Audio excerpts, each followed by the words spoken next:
My name is Kelly Waskowitz. I am the acting captain of Station 7 on A shift. This is the grand entrance to new Station 7. Let me take you on a tour. So when you walk in, this door will always be open to the grand public. It was essentially going to be a safe place for them. What you see when you come in is the actual original brick from old Station 7 that was built in 1922. The dates that you see here is when something new to the station was put in. So 1950 is when the first ladder bay concrete floor was poured. In 2007 is when it was re-poured. And this date here, what you see, is when we actually put this brick wall in. So they're all significant dates to what this station is. The accent pieces are from 1922, is what the original architect of the town was at that time. And you can actually see from the new building, we actually incorporated that with what the old building looked like. So that's what you see around here. Let me bring you into the station, into the safe place. So the first room that you come into is the captain's office. This door will always show out to the public, so if any time that you needed a safe place, we can actually buzz you in and unlock this door. So just know that that's always there. One of the grand pieces in here is this window. This window was actually the window above the captain's door. This is a 1922 window, just to show what the old stations used to do in the history of this station. To bring you into the day room, Lieutenant Fleming will be showing you the day room. Back in the very early stages of us thinking of what we can actually bring into the station, I came up with the idea of let's do something completely different. Let's make an entertainment center of a fire truck that we've had in our system. This fire truck is a sister fire truck to the truck that was here, looks identical to it. I spent probably a couple months getting it cut off the original fire truck. The fire truck was going to be scrapped, so we decided to take it and do something and repurpose it and then make it a showpiece here for this station. This room right here is kind of the day room where we kind of relax, take it easy. At the end of the day, just do some training, watch a little TV. And if you notice, on either side of the fire truck, we have this is some of the old wainscoting that was in the old fire station that we took down, saved, and put back up on the wall to kind of just relive what the old station had. During that time, Black Dog also did a feature show about the station being torn down, and what they did is they actually took some of the old wood flooring that we had from the old station, added some details to it, and made us a couple of coffee tables and a nice table for here. My name is Tom Gurman. I'm a captain here on B shift at Station 7. This is our new kitchen. I've described some stuff that we've incorporated in the new fire station. It's always tradition to have a nice big table made. Black Dog was kind enough with the project they did in the bay room, the training room. They gave us a piece of old bowling alley.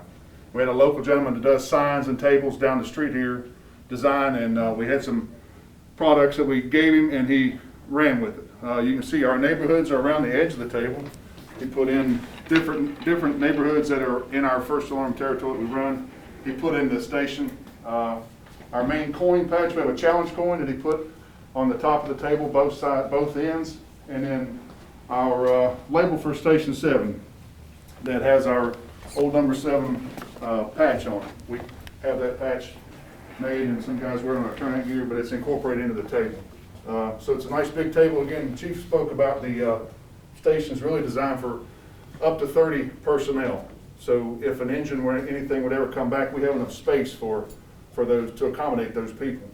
But in a nice big kitchen, we brought in some old stuff that we had tore out from the old station that we've made into our pantry doors. These were locker doors that were on the lockers upstairs in the old part of the station prior to the ladder bay being added. So we turned them into, we had quite a few guys here that would help and that do stuff on their days off, that are construction, built the track, put the doors together, and now we've incorporated all that into our new station for our pantry doors. With the old woodwork, this is the exact same color, the stuff that came out of the station, and again, we've designed it to where it mimics our old colors and stuff. So we have a nice stain on our cabinets, very functional, nice and smooth stainless steel, a ton of counter space. Above us we have some old pike poles that we had within the station. It uses our new pot rack. So we've incorporated a lot of the old stuff into the kitchen. So each shift has their own pantry, A, B, and C shift. And again, they have each pantry has its own refrigerator and storage for their food and their things that they need for the day. So again, it's our house for the day, and while we're here, we can cook, clean, and do all that with each shift. So from the kitchen, it leads out into the bay. It's the quickest way to the bay. On your way there, we have our daily assignment board that we brought it from old Station 7. Again, some old woodwork that we had taken out of the station. We used to do some picture framing, and so guys coming on duty or anybody coming to the station know exactly who's riding what location on the apparatus we have here. But inside the watch room, we call it, you have this again is where functionality of paperwork, computer work, training, watching the bay, and we also have door control in here. So we have each person stationed here has a interdepartment mail slot, so communicating with train division or anywhere else in the fire department with each other, they have a training, a mailbox. And again, we have our third computer coming, but we have multiple computers here to do all the paperwork that's required. And we have TVs and things like that. We can watch pretty much anything and relax here in this area. So this is our main area to do things like that. We'll have some whiteboards and do some more training and things like that to come. So I'm Lieutenant Furrow, stationed here at 7 on C shift. Continue on with what Captain Gurman was talking about as we're coming out of the TV room or the watch room out into the bay. This bay is three bay wide. We have a medic truck. Ladder stays in the middle, and then on the far bay we'll house a reserve ladder truck. Here to my left would be our batteries, our charging station, kind of the central area for our daily morning checkoffs. Okay, we have lights, flashlights, air pack batteries, radio batteries, tool batteries, all here.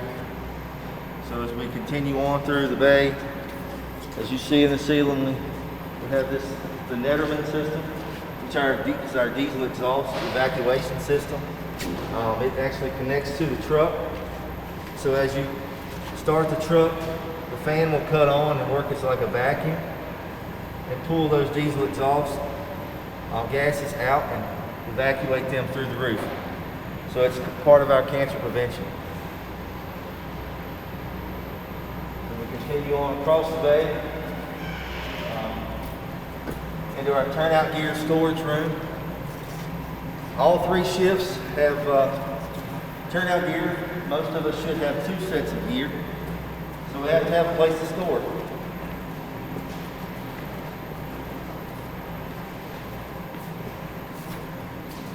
So as you can see as we come in here, there is 24 lockers on the wall. So there's 24 people assigned here. There's 6 lockers in the middle, which would be enough to accommodate an engine if we ever deem to put one in here, hopefully sometime soon. So this is our turnout gear storage area. It's kind of blacked out. Sunlight can damage the gear, so we have to keep it kind of a blacked out dark room. And actually fluorescent lights of certain kinds can damage the gear as well.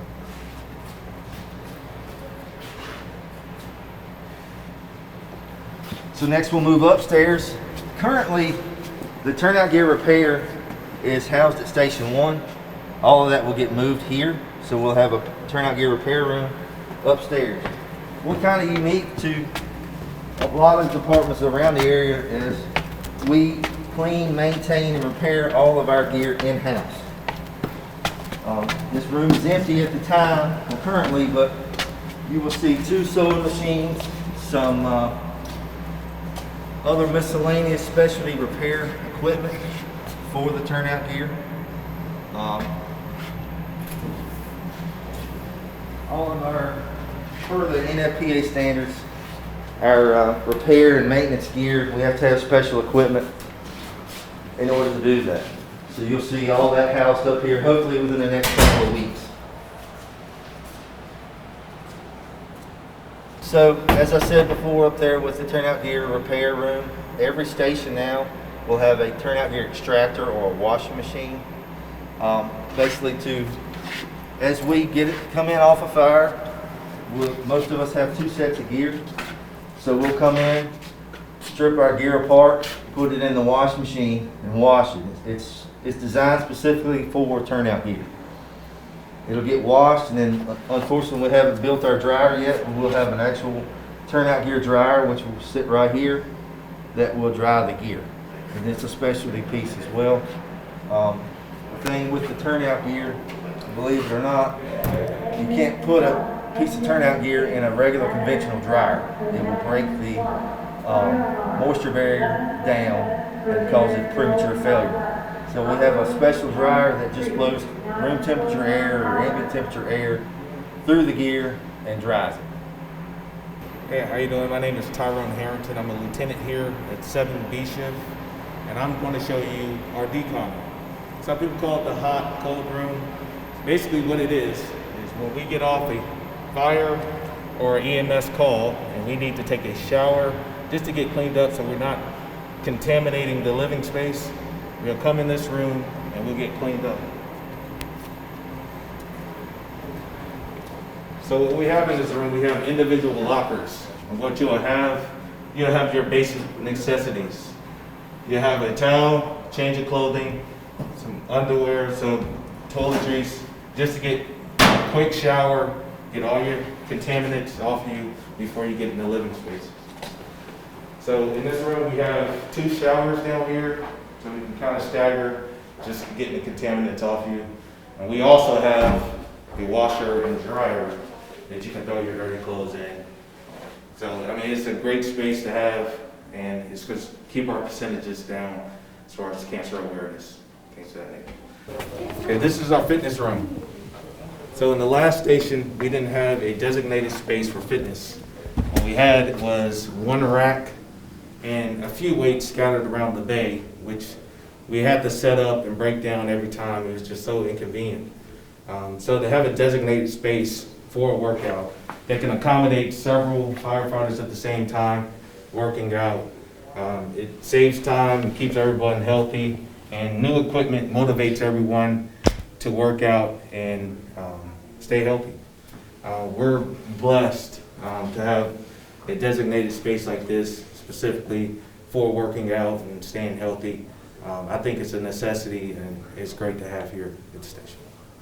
Yeah, this station also has on the 2nd floor a locker room that is accommodating for all the employees we have.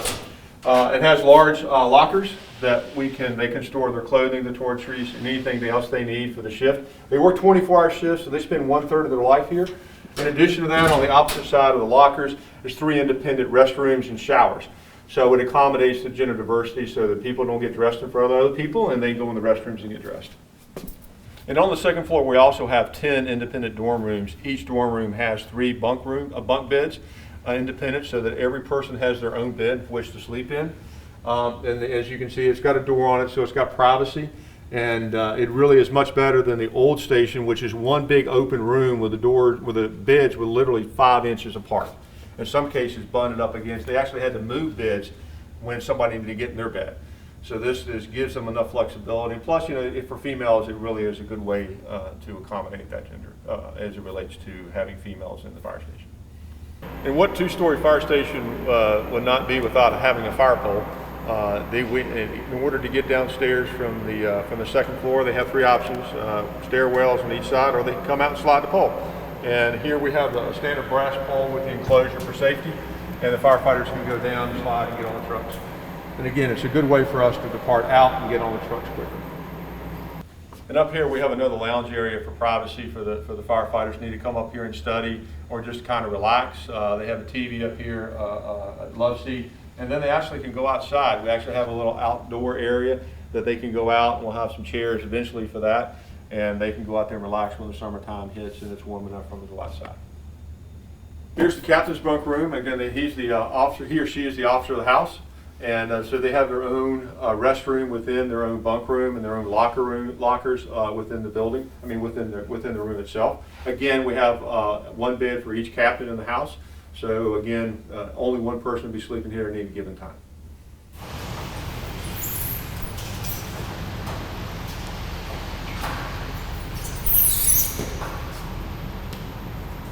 Thanks for coming to visit Station 7. For more information, be sure to follow our social media accounts.